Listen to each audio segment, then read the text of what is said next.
Hello, everyone, and welcome to the Tonight Show podcast for today, the 8th of May. Happy VE Day to everyone around the world, and particularly here in Europe, as we mark 80 years since the end of the ceasefire of the, not say the complete ceasefire, but the ceasefire of war in Europe, and the end of the Second World War here in Europe, following the Germany's surrender to Russian forces in Berlin. I'm joined by Labour Party supporter Zach Jones around All Latest News. Hello, Zach. Hello, Charlie. Hello, mate. Right, well, we're going to talk about VE Day a little bit later on in the show, where we're going to go through some of the celebrations. I want to kick things off tonight with some news from over in India, where, Zach, there has been multiple missile strikes in Pakistan, India launching missiles into Pakistan with already two conflicts going on. Oh dear, we do not want to be seeing an armed conflict happening again, and unfortunately this time Pakistan bear the brunt of India's misery. But this is all due to the fact that there was last couple of weeks ago a severe incident in Kashmir, which is Indian-controlled territory. I should mention as well, the Indian part of it, I should say. There was a terrorist attack there. It killed multiple civilians, including civilians from Nepal, civilians from India, and several other nationalities as well. Now, India have been trying to figure out who have been behind this attack, and they think it's Al-Qaeda somewhere in Pakistan, and as a result have decided to take measures involving that against Pakistan, involving the cut-off of free supply of, I think, between water and everything like that, and a few agreements that have been cut off as well. And that after they found the cause of the incident, they have decided to launch military action in some areas of Pakistan as well. Not all of areas, I should say. It's certain areas in Pakistan involving non-military bases, but somewhere where they feel like terrorists are targeting their country, to really and truly end up what they've been as a result of what's happened recently. Now, obviously, Pakistan have vowed to revenge on their side, and yes, and it has happened. They've claimed that they've shot down 5 Indian military jets, but I haven't seen that happen at all. There've been a few various media reports, although it's not really been, should I say, independently verified that this might be the case. I know there've been claims from the Pakistani side, but yeah, you could hear fighting in parts of Kashmir, Indian-controlled Kashmir, and various different places as well across India, Pakistan. I don't think this is going to turn into a full-blown conflict, I should say. I think there's going to be target actions, and it's not the first time that these countries have targeted each other, but again, it's an unpleasant and not very welcome event that's happening in the region at all. The last thing we needs another full-blown conflict between two countries, and I don't think we are going to get a full-blown conflict in that. I don't think for the moment it feels like it. There is attacks going on, no doubt about it, but it doesn't feel like a full-blown event is going to happen. War between the two regions, well, not regions, but between the two countries are going to happen yet. And that's important, I should mention as well, because the last thing we need to see is anything like this happen as well. We've already got one in Ukraine and Russia. We've got one in the Middle East involving Israel and Palestine and several other factions of Iranian supporting communities.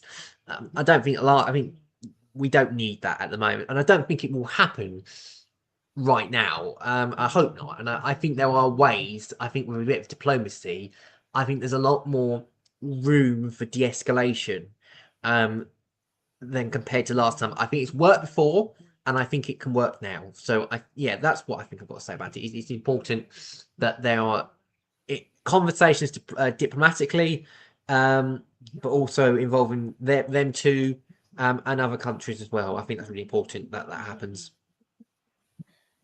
There has been some news this week, and I have to say, Zach, and this is going to link on with India, about the Prime Minister announcing that Indian migrant workers have some new payments in the UK. Basically, there's been some news around what the Prime Minister was announcing the other day, and I have to say, opposition to this, certainly from the right-wing parties, Conservatives and Reform, criticising the Prime Minister over this. Zach, what's your assessment on that? Right. Okay. So, do you know what I initially thought? And I have to say, I was sort of in that circle a little bit because I initially thought, why are Indians paying no national insurance in this new trade deal with UK, and we lot are?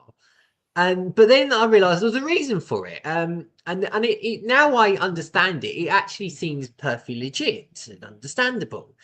So, as you mentioned, with India, so we can speak on the subject of India. We have a new trade deal with them. The UK and India have signed up new comprehensive trade deals about it, and I'm just going to try and get a few details here because I think there's one with America as well. I think that just yeah. I'll come back onto that one in a minute. I should mention because it's been a good week for trade deals involving the British government at the moment. But I'm going to get onto the UK India one first of all because that is the one that's the sort of bigger trade deal with India with the two countries at the moment rather than what's been run. So let's see what's been agreed. So under this UK and India trade deal, the UK has lowered tax on goods imported from India, including clothing, food products, frozen prawns, jewelry and gems, some cars. India have cut tax on goods imported from the UK, including cosmetics, Scotch whisky, higher value cars and medical devices, aerospace, electrical machinery, food including lamb, salmon, chocolate and biscuits. Ooh. As well, and it allows British firms to complete more service contracts in India.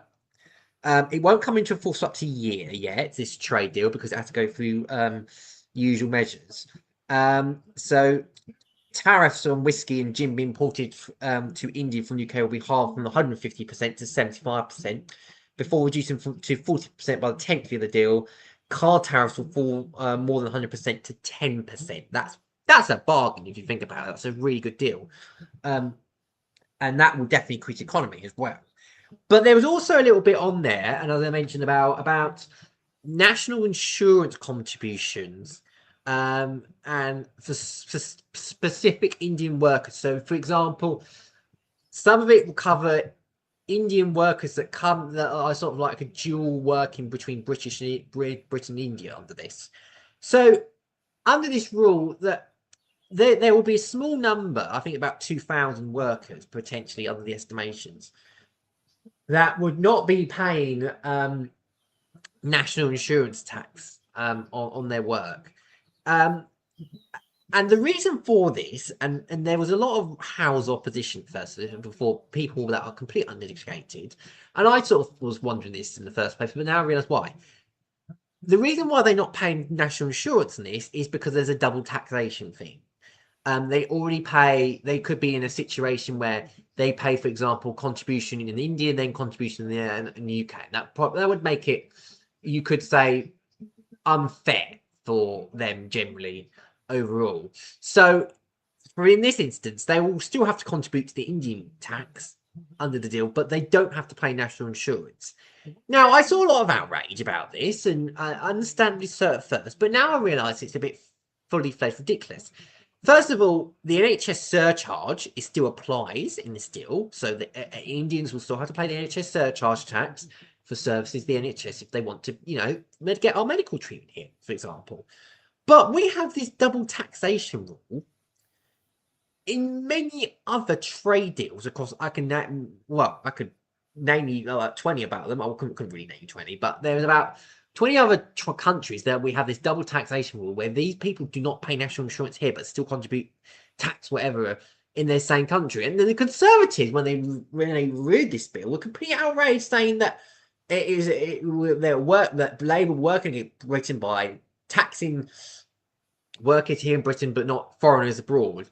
And it sounds like to me they've completely misjudged the room and realised actually, they've made a fool of themselves after reading all this as well. I think they've made them complete tit of it, really. by the fact that they've not even paid attention to the fact that they've double taxation. And there was reporting that I know this is denied by community debate not, but there was also reporting by the FT that suggested that there was no mention of this double taxation rule when the Conservatives were negotiating the trade deal with India when this was previously going on in their administration as well. So I think this is quite something for Conservatives to sit there and complain that there's that one lot are getting taxation, we're not. But when the fact is, there's a reason for that, is to avoid double taxation and avoid, the fact they're still paying the NHS surcharge anyway. So the claims are completely unfounded. Now, let's go to the second trade deal that's been announced today. Very important one. This is the one with the USA, and this has been widely mooted, and it's one of Donald Trump's first trade deals since the tariff increase, the universal tariff measures that he introduced a couple of months ago as well. And the fact that the UK got their first trade deal under this, the fact that the UK is the first country to have a tariff reduction on this deal, I think they'll be very pleased about that as well. So let me tell you what's happening about that. So under this deal, the US had agreed to reduce the import of tax on cars, to 10% for 100,000 cars a year. So instead of paying, 35%, 25%, we only now pay 10, but ideally it should be 0 as it previously before. But Trump's logics on economics is not very good. The 25% tariffs on steel and aluminium is gone, which is excellent for our steel industry. The US said it created 5 billion opportunity for exports, including 7 million ethanol and 250 million in agricultural products as well. So yeah, there is a number of tax reductions and tariff reductions in this as well. It's not a wide-ranging trade deal because it only covers some areas. There was speculation about what the digital service tax, what happened to that, and there also many speculation would be that it would get dropped in the US trade deal. That doesn't appear to have happened as previously briefed. Instead, it sounds like they're going to work on a separate deal for that as well, which I think is good. They haven't dropped the tax. I think that's complete. I think it would have backed the Labour government to increase taxes on national insurance, but of like slightly less wealthy employers, but then increase it. But reduce the tax on very wealthy digital firms that prop up social media and cause half problems. So yeah, I think in the end, I think we've come out of this looking quite well. And also as well, the US has welcomed us to the agriculture market as well on this deal, and vice versa with the UK as well. So in fairness, looking at the trade deals done, I think the UK could be pretty pleased with what they've achieved this week, and I think it's certainly good on that aspect. Some of the worst aspects we feared are not in it. There's no chlorinated chicken or anything like that as well. I think it's good. I think it's a very good deal reached so far. There's obviously more to be done, but 2 trade deals this week is excellent, I think, terms-wise, and I think that's good for our economy, even though some of it won't necessarily take place instantly. And that's all the trade deals done. Moving on now to the other news. In a couple of other news stories this week, it's been reported that Robert Prevost will become the first American Pope. A new Pope has landed, Pope Leo XIV. If you're good with maths and Roman numerals, you can confirm to me. That's 14, if I'm correct in saying 14, what they said. Yes, because the I means 1 and the I before V means 4. Yeah. We haven't gone back to GCSEs there, jeez. So yeah, that is the Pope in general. A new Pope has been announced as well. And also as well this week, Reform UK, Sarah Poachin won the Runcorn and Helsby by-election as well the other week. More news on the local elections as well.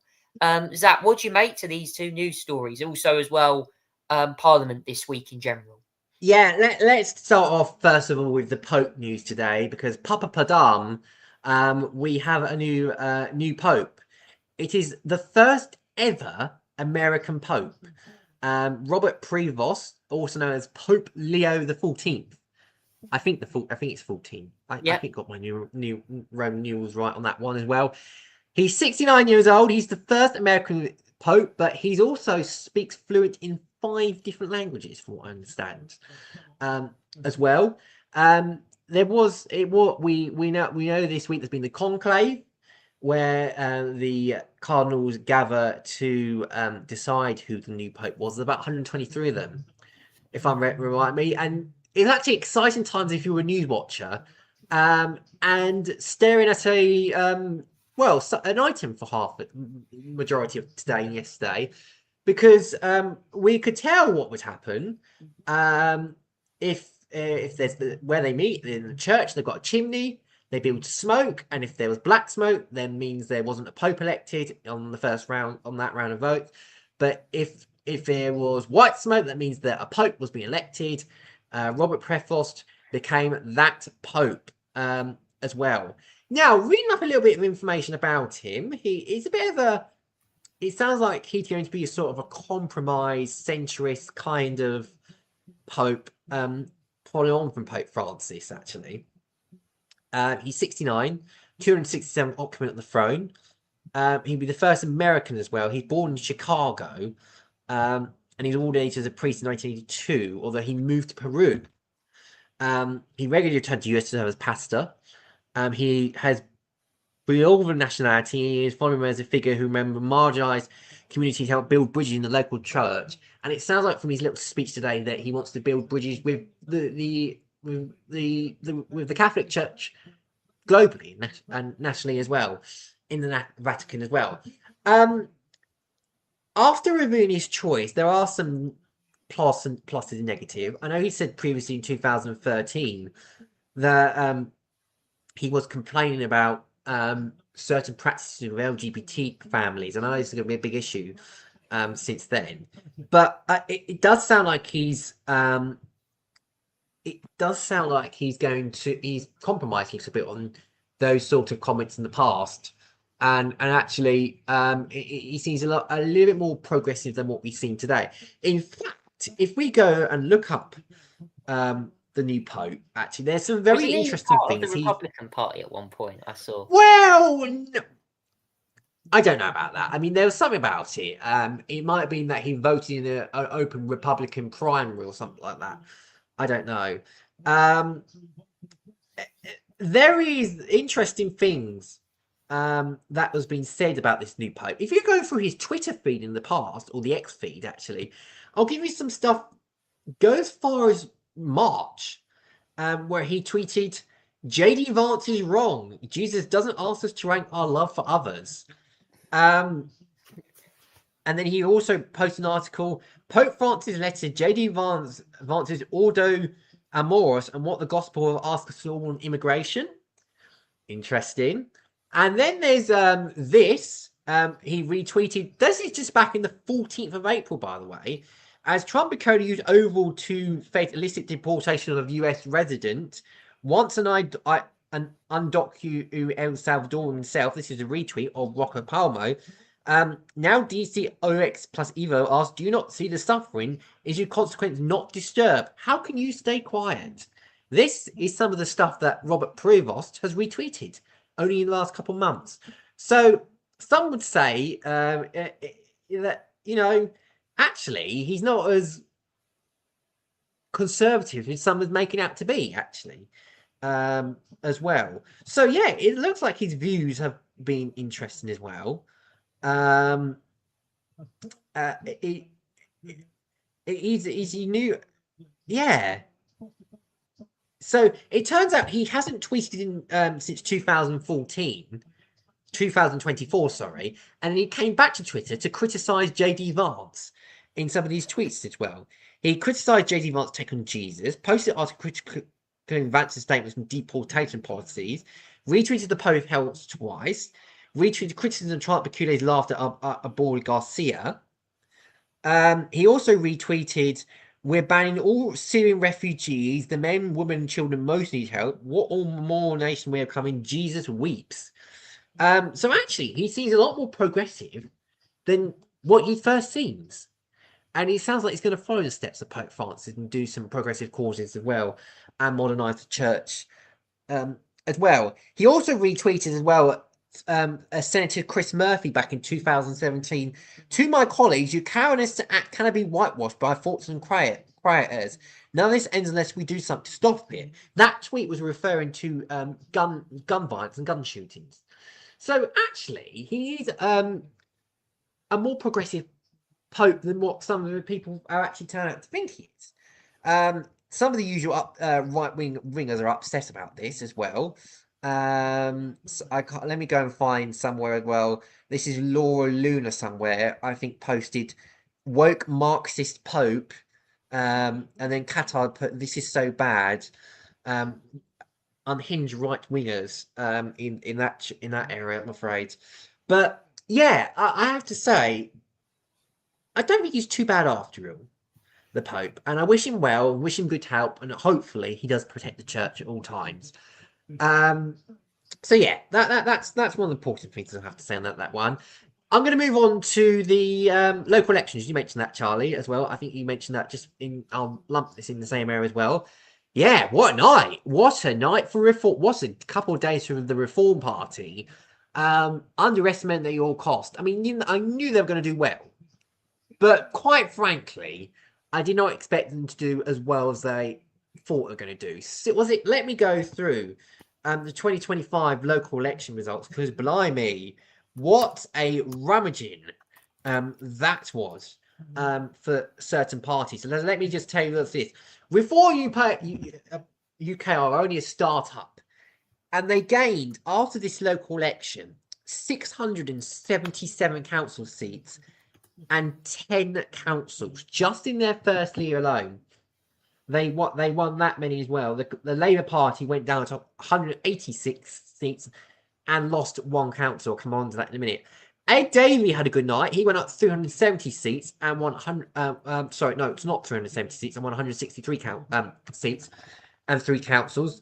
Kerry Badenoch, by the way, and the Conservatives, that was a horrific night for them as well. They lost 676 seats in councils, and every single council that they were defending, they lost control of.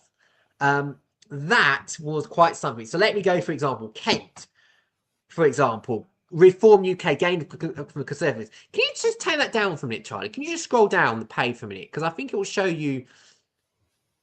Yeah, here we go. So actually, if you go to the detailed results for Kent County Council, and I'll tell you, there's some really interesting statistics in here. Actually, I'll get it up myself. Let me just go on here. Kent County local election results, because there's some really, really, really shocking stuff. There we go. They gained 57 seats. The Conservatives lost 57 seats in that council alone. That is astonishing. That's been a very incredibly safe Conservative council for many, many years. And just like that, Reform UK have got the largest party, got a majority, have got 57 seats in their first election alone. The Liberal Democrats did well. They gained 6 seats. The same can't be said for the Conservatives. 5 councillors after that election is a complete shocker. Green gained 1. Labour lost 2. Lost 5, I should say, in that one as well. But my, oh my. I mean, that was something.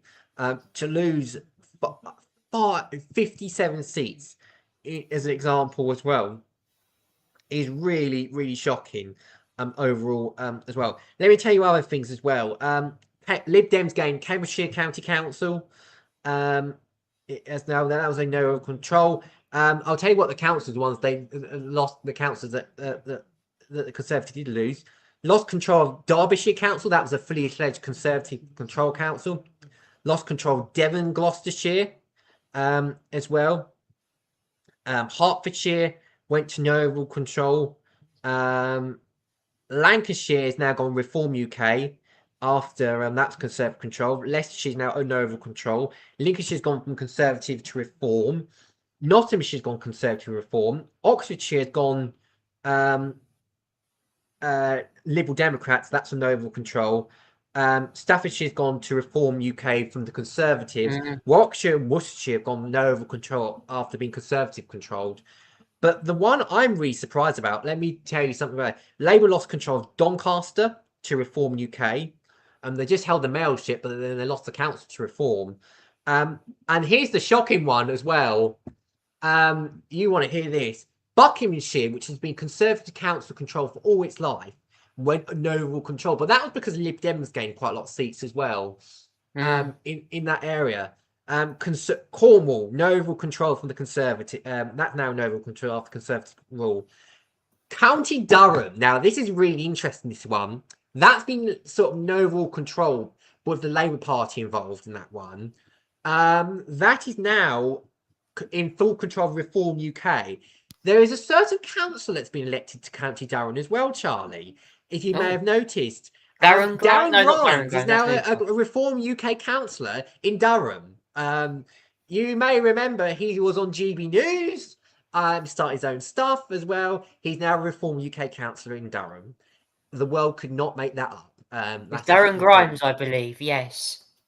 Yeah. We're all thinking. Let me just go through other results. Northamptonshire, Reform UK. That's previously Conservative. Conservative lost Northumberland's overall control. Shropshire went Liberal Democrats from the Conservative rule. That's quite something. West Northamptonshire went Reform UK from Conservative rule. Wiltshire, no overall control now for Conservatives. That's the council-wise. Let's talk about the mayors, Charlie, because there are some. The only bit of good news that Conservatives had all night was Cambridge and Peterborough. That was Labour before, but there was a split down with Reform and the Liberal Democrats, and Paul Bristow therefore gained control of the council for the Conservatives as well. The only good news I think on this one is Helen Goodwin, West of England, have held the seat for Labour. That was a three-way between them, Reform and Greens. Greater Lincolnshire and Whole East Yorkshire had their first ever elections, now got Reform mayors actually as well. Andrew Jenkins in Greater Lincolnshire, Luke Campbell, the former boxer in Whole East Yorkshire with absolutely no politics experience at all, is now leading the mayorship for that area. I have to say that's quite something. Labour did hold Doncaster and North Tyneside, but very close margins. And in the City of London Corporation, that remains independent. So does Isle of Scilly as well. Next year's elections, the elections that were supposed to happen in East Sussex, Essex, Hampshire, Norfolk, Surrey, Suffolk, West Sussex, the Isle of Wight and Thurrock did not obviously happen because of local government reorganisation and reforms there as well.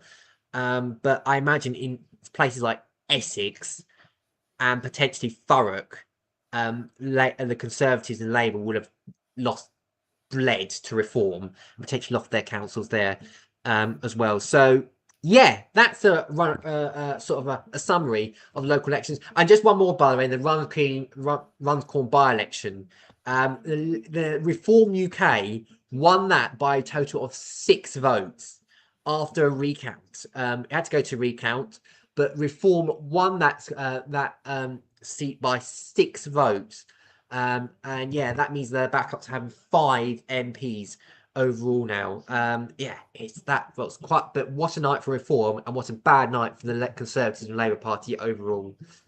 But the main party's getting hammered there by Zach, I'm afraid, including the Labour Party. And Reform UK certainly, it's getting a lot of the nights, even if Rupert Lowe's suspension does aim a lot of questions about the way Reform UK's handled situations as well. I think that's proof, though, Charlie, that the voters have moved on from that. I think it's quite clear they've drawn a line under that sand, and they trust Reform UK to deliver their services now. They've got charge of something for once. Let's see if they deliver on them. They're mainly focusing on the corporate woke stuff, green things, net zero, blah, blah, blah.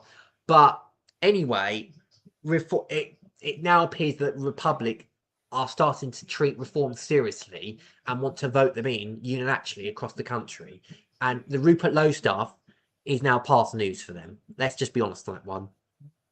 Anyway, that's the end of the local news elections. Now it's time for a plank of the week this week. I'm going to kick mine off with a review of the Formula One Miami Grand Prix. My plank of the week goes to Ferrari for a quite crazy team order discussion in that race. What the hell were they doing? I mean, you're fighting low end of the points, yet overtaken with a Williams of Carlos Sainz. Can I just say Lewis Hamilton did get through him, but then they would let Hamilton through, Ferrari, then they let Leclerc through. Lewis Hamilton said, "Oh, go and debate this over a cup of tea." Maybe I have a hot drink and discuss my well, like, what if I'm faster? Can I catch another car? No, they ended up basically. Well, they were finished behind a both Mercedes and one Williams. More on that in a minute with the results. But yeah, Ferrari. Zach, what's your nomination for Plank of the Week this week? Right, so I'll get onto the Formula One in a minute, but my plank of the week is not a person, but a food company. I'm giving my plank of the week this week to Heinz, the one. Oh yes, I saw this. Right, so let me explain. This is the indoctrination of utter woke nonsense. So, if you remember rightly, and you've probably seen this across your supermarkets, Heinz have a product called tartar sauce. It's like white and it's got green bits in it, but it's delicious. It's very creamy. It's very flavouring. They have not replaced, but they have rebranded the tartar sauce to fish and chip sauce. What utter woke nonsense. I'm sorry. I've got it here, guys. Disgrace. Look at this. That is a disgrace. Why would you refer something that probably can be used more than just fish and chips to fish and chip sauce? It is not fish and chip sauce in my mind. It is a tartar sauce. Here it is. No, I'm not calling it a fish and chip sauce. You can rebrand it as much as you want. The idea you call tartar sauce fish and chip sauce is utter baloney. And therefore, for that reason alone, I think it's absolute woke garbage. It is the plank of the week for me, Heinz. Why? Look at this. It's on There's TikTok no as well. reason to rename it. What's so taken off of TikTok? offensive I don't about understand. calling it tartar sauce? I do not get it. There's just no way. Why would you rename it? It's the same sauce. It's made of mayonnaise, chopped gherkins, caper, herbs. It apparently contains fresh herby condiment. But still, in that case, it is still tartar sauce, not bloody fish and chip sauce. It's a pathetic name change, and it's garbage, and therefore Heinz are the plank of the week for me. I think. Oh dear. Yeah, I've not seen this in Tesco when I've been in there, but yes, I think according to shoppers, welcome to hell. Quite frankly, according to this, they put on here brand new Heinz fish and chips sauce out now. Tartar is the OG fish condiment and of Heinz fish and chips sauce. Tartar 2.0, blending gherkins, onions, and herbs. Consider this your next tasty gateway to next level fish and chips and more. Oh god. Do you know what, Zach? I actually agree with you on that. What is this sauce? It sounds like I've invented fish and chips for my dinner when I've given it to my sauce. Right. I'm not denying that you normally use tartar sauce to fish and chips. There's no denying that. Okay, that's very common. But tartar sauce doesn't just cover fish and chips, and this is completely other cobblers of a rebrand. It's just removing an iconic name for no reason other than to sound a bit more up to date. It's crap. It's rubbish. I think this is going to go right on TikTok. Definitely, it'll pick TikTok up massively. I've seen it with other things. Oh, Pepsi strawberries and cream, Pepsi cream soda, all that kind of stuff. I've seen whipped cream, hot chocolate, cafe. You go on like TikTok and you see Costa and Starbucks, and you see like very special limited edition drinks being made. So there's nothing new there. But this fish and chip sauce, guys, if any of you are watching tonight, you bought this from Tesco, whatever, or Sainsbury's or Asda, let me know what it's like. But I'm certainly not digging it. I'm not going to buy that because of the name. Bit creepy anyway. Anyway, that's the end of that news now. Time for the sport now, starting with the Formula One action. In Miami, and Zach, Oscar Piastri once again winning. I believe it's his third win in a row now. McLaren getting a 1-2. Lando Norris once again, no. Mentality just not there, and he seemed to struggle at times just to even get past Max Verstappen on track. Well, let's talk about the weekend overall, because Friday was brilliant, because this is a sprint weekend, so we should go over the whole weekend. Friday was brilliant because it was Kimi Antonelli's first ever pole position in any race format overall. Brilliant. Congratulations to him. That took just, 5 races to achieve that? That's 6 now. 6 races. Six races. Sorry, yeah, 6 races. Yeah, you're right. I mean, 6 races. And he became the youngest ever pole sitter in any Formula One format of all time. And he should be commended because he was speed-wise top form. Then Saturday comes along and it chucks it down with rain for the sprint. Some of them didn't even start. Charles Leclerc, for example, didn't even get to the grid before crashing his car. Unfortunately, it was absolutely lashing it down. So I don't think it was his fault on his occasion, but he crashed it to the grid. Then poor old Kimi Antonelli got forced off in the first corner. And then it was complete chaos then with Antonelli, Verstappen in the pit lane, with Verstappen getting a 10-second penalty, therefore finishing 17th. Then you had Ollie Behrman, who did finish in the points, but then got another penalty as well. Then he went out the points as well. I think Yuki Tsunoda got a point out of all of it after all. But Oscar Piastri got overtaken on the circuit thanks to a safety car, because I think Alonso crashed his one out, and therefore the race finished under safety car. That was Lawson and Alonso. Lawson, yeah, but I think Lawson and Alonso crashed at points during the race, I think, as well. So that was the result of that for them. And yeah, it's really in that case as well was unlucky. And then we go to Saturday afternoon. It was very close Saturday evening in UK time for this instance. Very close qualifying. Max Verstappen's car was much better, and therefore got pole by 0.0065 ahead of Lando Norris. Kimi Antonelli was third in this instance as well. Good result overall. And then we get to Sunday, and there was controversy from the start. Max Verstappen and Lando Norris into turn 3, in that instance, turns 2 and 3. On this instance, in my opinion, I thought no further action was the right decision, because I don't think Verstappen did much wrong, particularly there. He had the right to the corner by the looks of it. Oh, sorry, was it Norris or was it? I think Norris should have backed out. Yeah, I think on that occasion he should have backed out. But nevertheless, as well, I think but overall he managed to recover and finish second. And in fact, Verstappen race pace was totally off, completely off. He might have got away well, but he was off. And Verstappen therefore finished 4th. Oscar Piastri managed to get ahead of the McLarens, and therefore win the race overall. It's his 3rd consecutive win, and he's driving that McLaren absolutely beautifully at the moment. There is no stopping him so far at the moment. But yeah, it's a fantastic job overall for Piastri.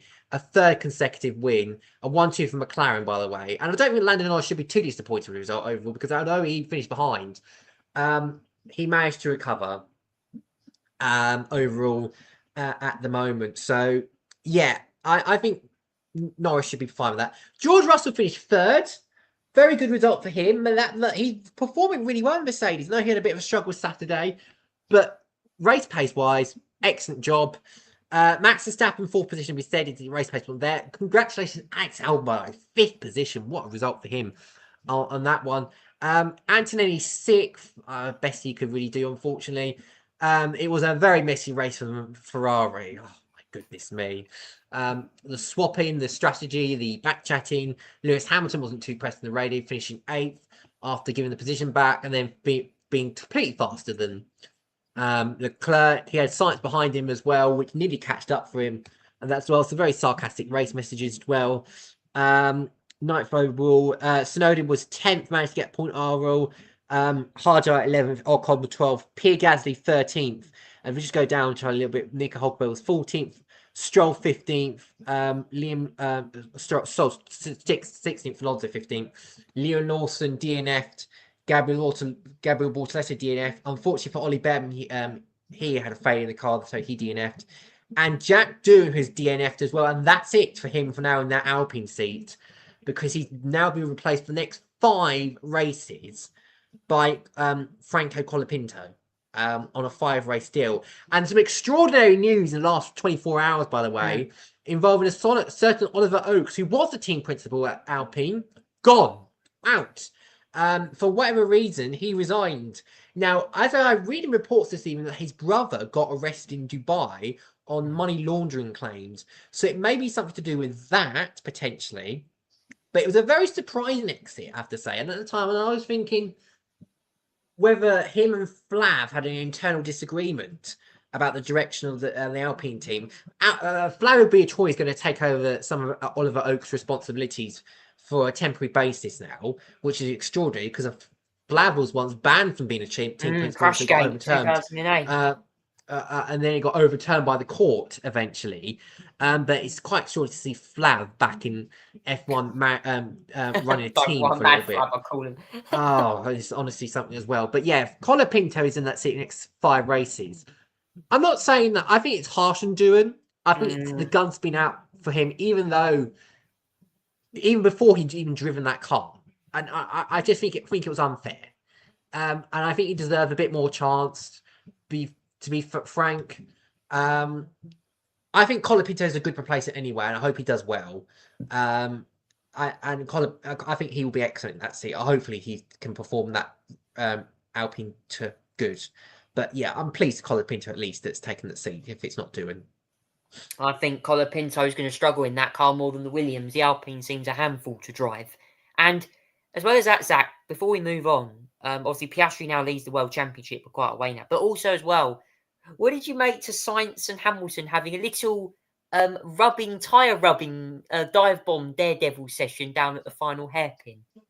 Yeah, it was. I'm surprised it was no further action on the stewards. I would have given Sainz a penalty for that because I know it looks like Hamilton turned early, understandable. But I do think the predominant fault, I think, should have been with Sainz because he braked far too late for my liking. And any other time it would have been a 5-second, 10-second penalty. So I'm surprised it was no further action at on the end of that one. I think it's Sainz's fault as well. Yeah, so that's on that one, Charlie. And before we move on, I should say as well, I know this is not F1 related, but I think I should cover this in the same mention as well. It's very sad news, unfortunately. Yes, Jochen Mass, I believe it is. It happened. It was involving. If you may have seen the British Supersport race. Oh yes, I heard about that. That's horrible. In Alton Park. Now, on lap 1, there was 11 bike collision. With 11 drivers involved in a collision, it would cause a concertina effect as well. Unfortunately, we lost 2 riders in that incident. Owen Jenner, who's 21 years old, died for fatal injuries. Shane Richardson, 29 years old, he was also involved in the incident as well. And Tom Tusnell, who hasn't died, but has suffered significant injuries in that accident as well. This is one of those rare motorsport incidents that you think, how on earth has that happened? And how could 2 picked riders die in the same event at the first corner? Now, because of the nature of the incident, the rest of the event was cancelled, which means we didn't see the remaining superbike race. But it was I have not seen the incident at all because obviously no one has shown footage of this. But it was a very horrible accident. But nevertheless, as well, my thoughts are with the family of Owen Jenner and Shane Richardson in what was an utterly horrific and awful accident as well. It was a British Super Sport event apparently that caused that was the race that caused the crash. Oh man, I've actually seen footage of this crash. I managed to find some footage of it online, and oh my god, the way these bikes go over as well, they're not like the cars where they rebound on the walls. They're flying on the track and then they go over the rider. And I think someone in MotoGP suffered a very serious accident as well, and has been in hospital for it. It's oh my god. You can really, the bikes can just go over you, and the contact that they make with the ground, they go, you could be left with serious injuries if you're lying on the track in a danger, because you get thrown off these bikes and then you've got the track. And if other people can't avoid you, oh my god. One of the most dangerous I have to say, motorbike racing is probably the most dangerous motorsport event in the world. I think. Yeah, and because you haven't got. Yeah. Go on, sorry, Charlie. Yeah, no, I was going to say, I yeah. think you could agree, Zach, it's one of the most dangerous sports in the world, especially when you fit the fact that it's open, close. You're open on a bike, open like complete, unlike obviously in an F1 cockpit where you've got seatbelt and stuff. On a bike where you're just kind of open air, and if you crash, there's a chance you could just eject off the bike. Yeah. Yeah, a really, really unfortunate incident, and just really generally horrible incident as well. And there's not much safety features compared to cars, for example. It's all open. Yeah, you're vulnerable to that risk more on a bike as well. I know they've got helmets and everything, but yeah, it's very, very sad accident. Just unfortunate as well. I don't think anyone was. It sounds like no one was prominently to blame in that one. It was just a very unfortunate accident as well.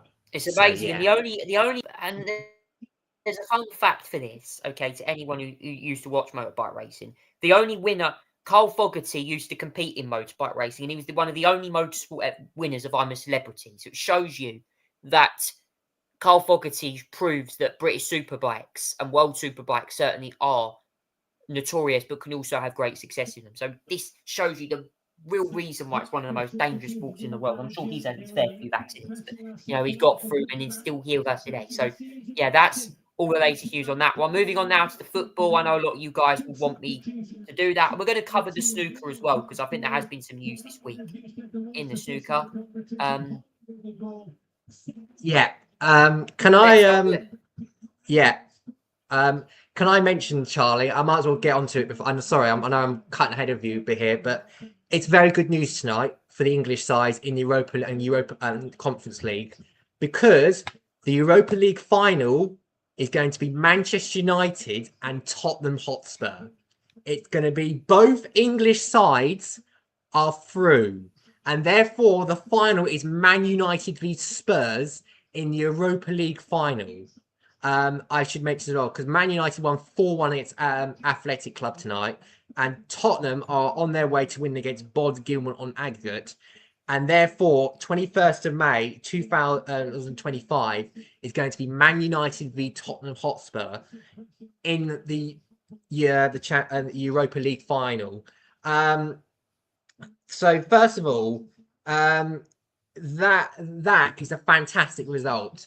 That means we are guaranteed 6, if I'm correct in saying 6 English clubs in the Champions League football next season, because whoever wins on that day, they are outside the top 5. They are outside European positions. They cannot mathematically get there. That presumably means that means there'll be a 6th English side in the Champions League, and one of them can make their way by winning the Europa League on the 21st of May. So congratulations to both Tottenham and Manchester United. It's a fantastic result for the English side overall, and it's a great result for neutral football fans in Britain. That's a brilliant result overall, and that's going to create a brilliant setup overall for the Champions League this season. And Chelsea are also through, Charlie, to the UEFA Conference League final. They will be facing if I am correct in saying, or actually, we don't know who they're going to be facing at the moment because it looks like it's going to go to extra time. It looks like they're going to face either Fiorentina or Real Betis, but Fiorentina are 2-1 up at the moment, but 3-all in aggregate.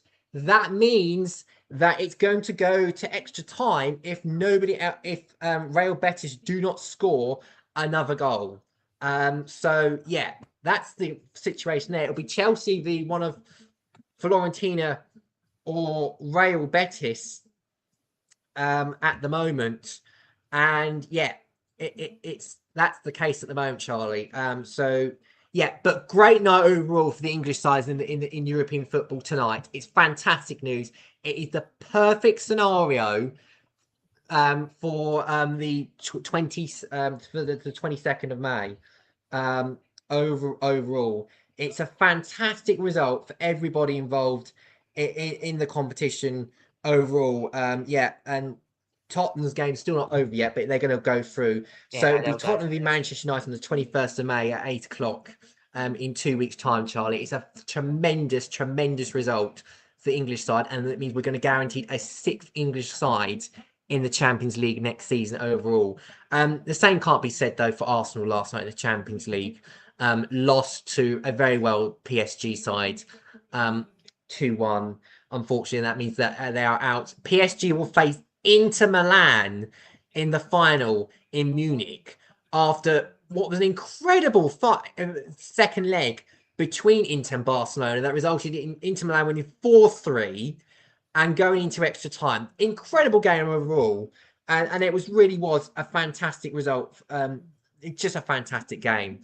And I really was excited overall. It was switch swapping over the minute. It was a brilliant game of football, one of the best semi-finals you will see overall. So yeah, brilliant job and fantastic match. So it'll be Inter Milan v PSG in UEFA Champions League final. It'll be Manchester United and Tottenham, which is just concluded, as you can see there, Charlie, in the Europa League final, and it'll be Chelsea or between Fiorentina and Real Betis. That game is going to extra time, Fiorentina and Real Betis, but Chelsea have a guaranteed Conference League final spot overall. And also as well, Premier League action returns this weekend as well. I forgot to cover that. Premier League action. We'll see the likes of this weekend. Southampton, Man City, Fulham, Everton, Wolves, Brighton, Ipswich, Brentford, Bournemouth, Villa, Newcastle, Chelsea, Man U, West Ham, Forest, Leicester, Tottenham, Crystal Palace, Liverpool and Arsenal. And Zach, obviously only a few matches to go now to the end of the season. And since Liverpool won the title now, it's pretty much dead rubber. Yeah, let me go through. It's 3 match days to go, obviously with some rescheduled fixtures later on. But anyway, there's no Saturday after lunchtime match.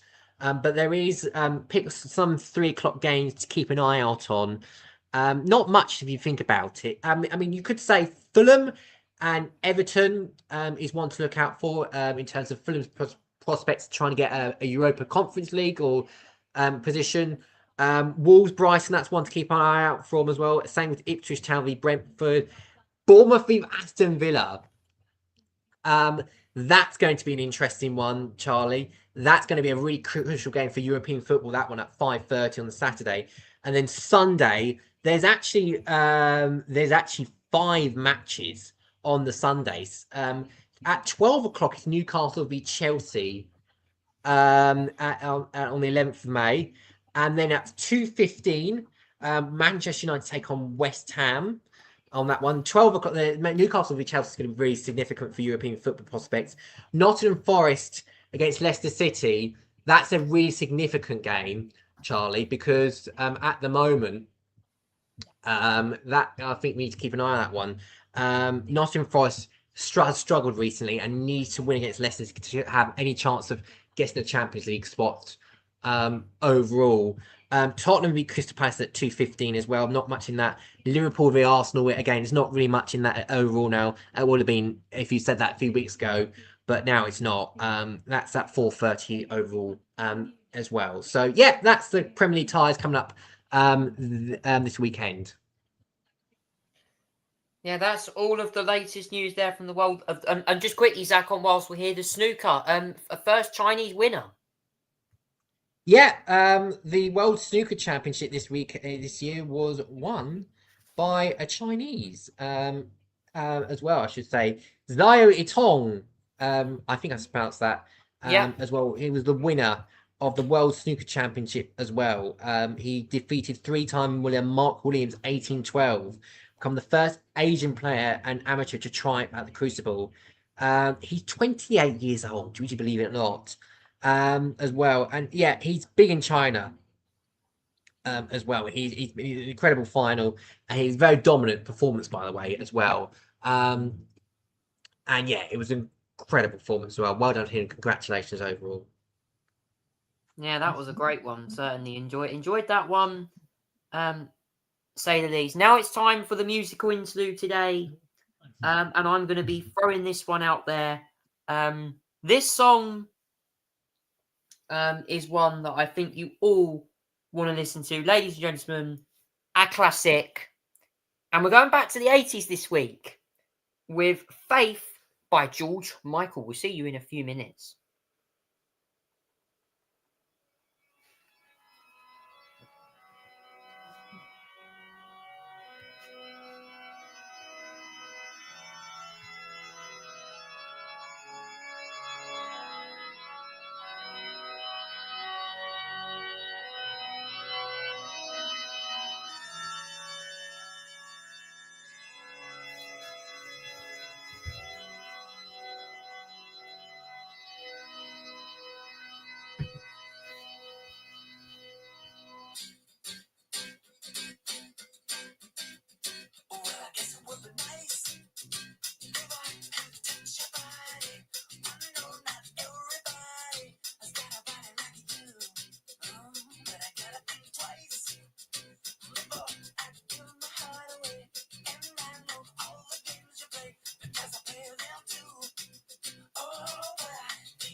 Thank you there, George Michael, with a short but sweet track, "Faith" there.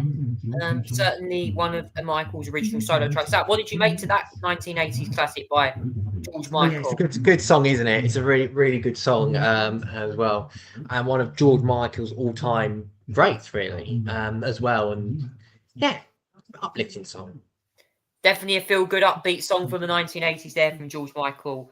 Moving on now, I forgot to cover the Formula E earlier on. Zach, Monaco hosted Formula E. Obviously, they get to host the Formula One in a few weeks' time.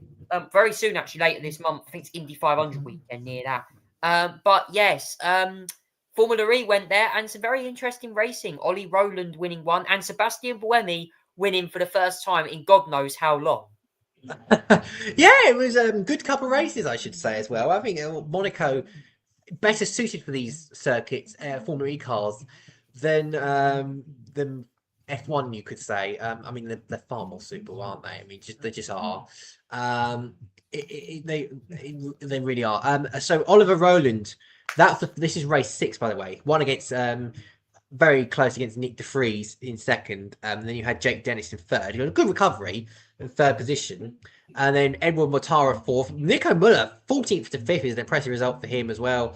Pascal Wehrlein, despite the fast lap, finished 6th. And so did Dan Tickton from third position to 7th as well. So yeah, that was one where you had France, Van Dorn, Gunter to wrap up the points as well. In what was quite a interesting and very action-packed race. And then we go to round 7, which is obviously double header as well.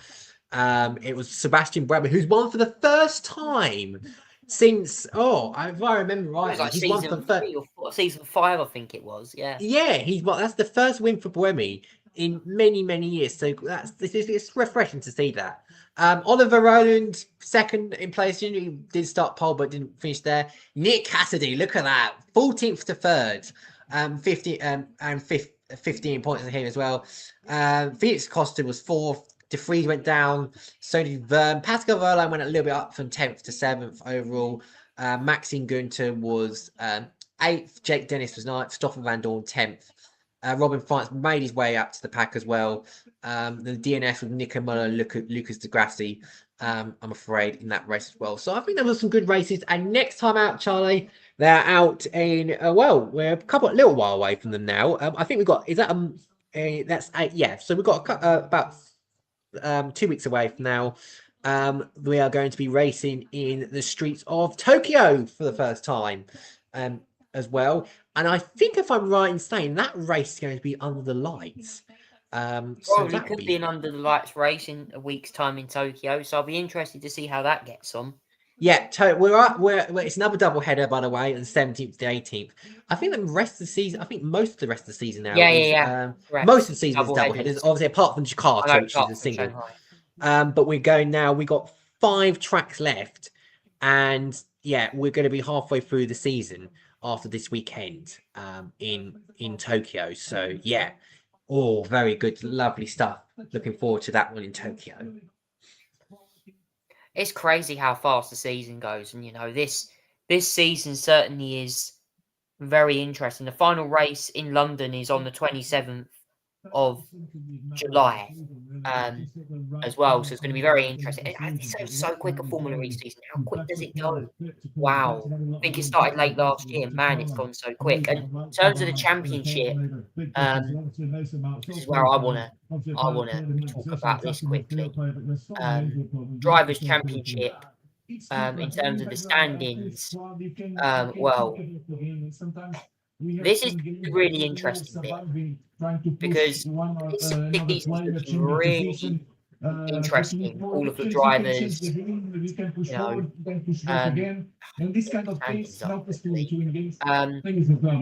here we go. View all the results.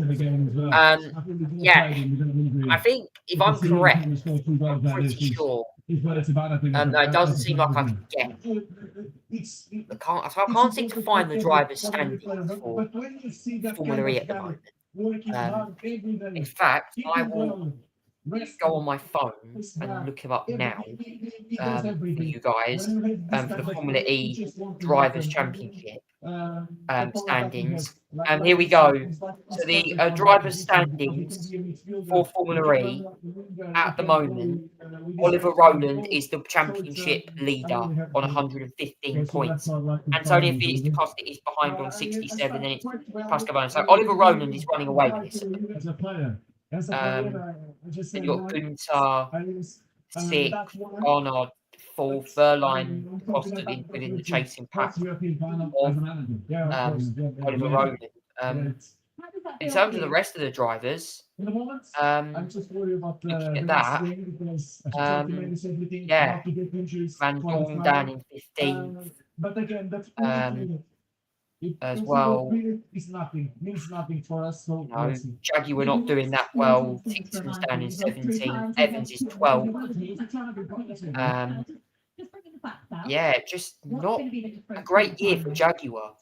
Cassidy and Evans only on 25 points. Obviously, second half of the season all can change, but yeah, Oliver Rowland leading the championship at the moment. So that's all I can say on that one. Finally, we did get the standings up. Moving on now to the final bit of the show. Oh God, we're running out of time. So, the final bit of the show is VE Day, Victory in Europe Day, where we celebrated 80 years since the end of the Second World War, as I said earlier in the show. And this clip proves to you from Winston Churchill exactly why World War II was an important day for our country. Have a listen to this speech. Now, both of you have this huge opportunity to salvage something from your season. It's all or nothing now. European football, Champions League football, next season and the trophy. I think it's quite similar, even for me and Ash. It's quite similar. It's a tough moment. One of us is going to win. It's going to be, I think, a big final, and we are going to try to.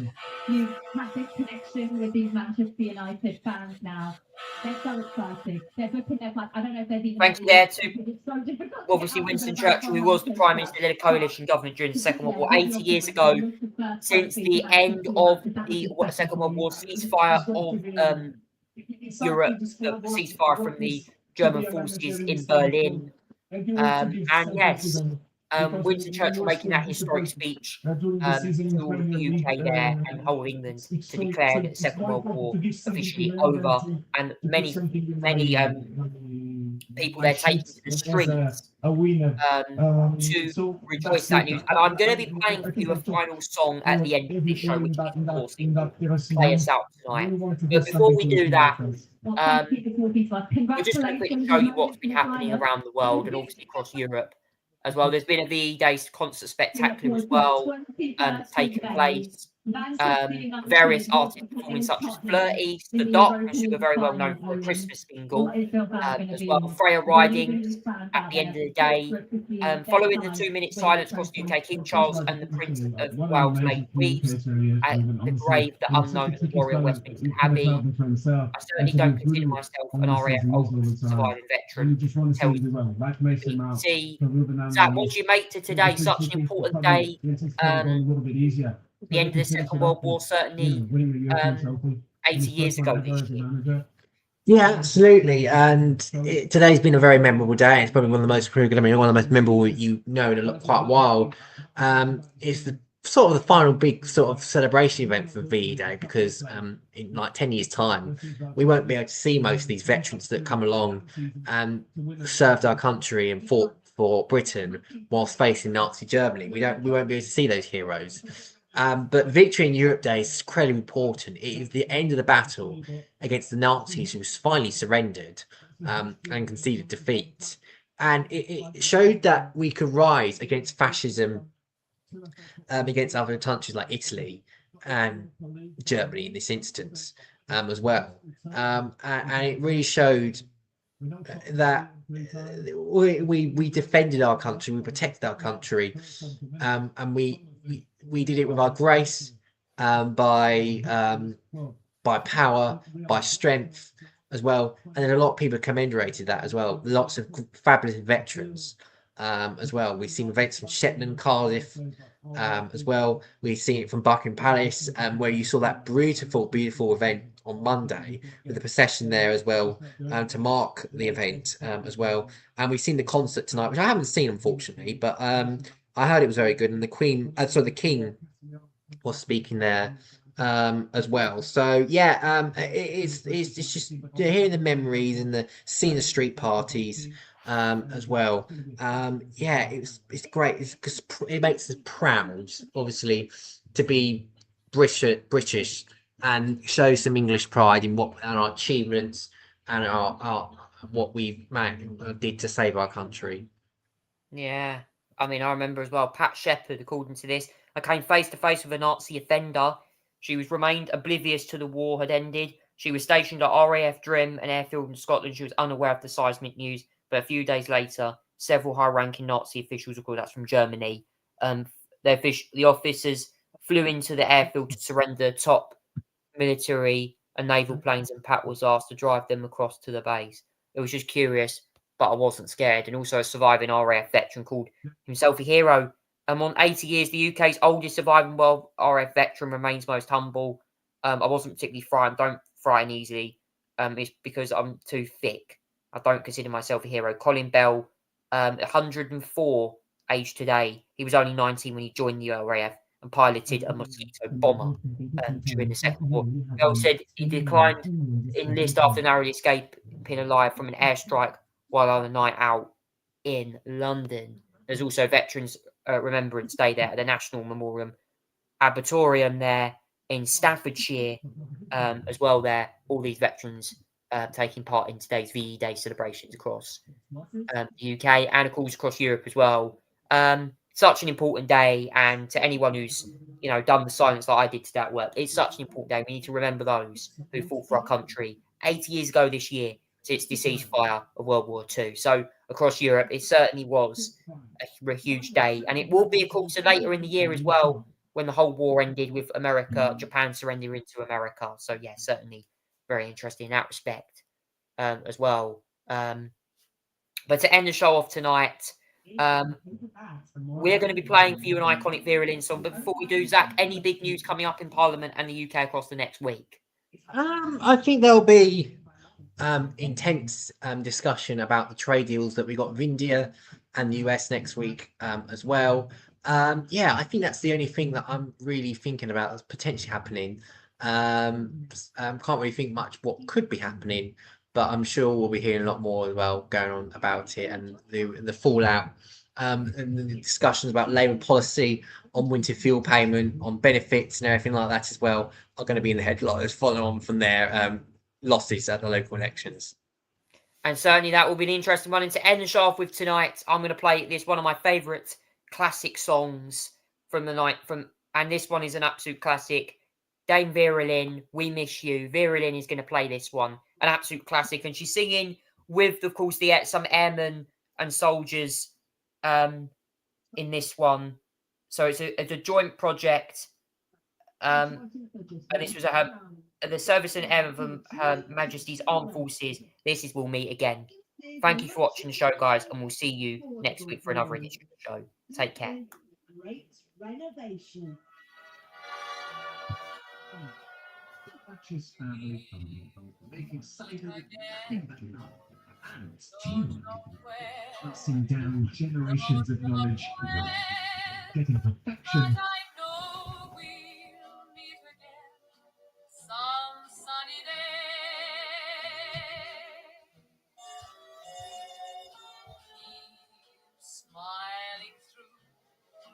Just like you always do, till the blue skies drive the dark clouds far away. So will you please say hello to the folks that I know? Tell them I won't be long. They'll be happy to know that as you saw me go, I was singing this song. We meet again, don't know where, don't know when, but I know we'll meet again some sunny day.